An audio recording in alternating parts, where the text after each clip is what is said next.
Hello everyone, welcome back to our 3-minute Pandas series. So in today's episode, we will be exploring the powerful datetime functionality in Pandas for handling dates and time data. With these tools, you can easily manipulate and analyze time-related information. So let's dive into it. So our first data set is, let me first run this one. So we will be using two libraries here, Pandas and datetime. And our first data set will be having date, sales and expenses. So if you can see here, the dates are in string. So we need for performing any kind of manipulation with the dates, we need to convert the string to dates. To convert the string to date is we have the there is a function toDateTime.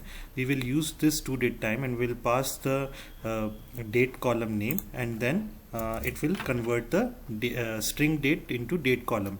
Now our next task is to extracting year, month, day from date column. So how we can do it? We can assign a new column name for year, month and day, and then we simply need to provide the df the column name, and the dt will be our the extension of the date time. And then so for example, if we wanted to extract the year, month and day, we can simply write dot year, dot month and dot day.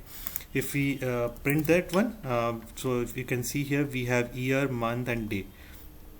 Going ahead with the time, how we can manipulate with the time. So we have this same kind of data, but we have the timestamp also into this data frame. Let me run. And so I need to convert the date time column first into date time.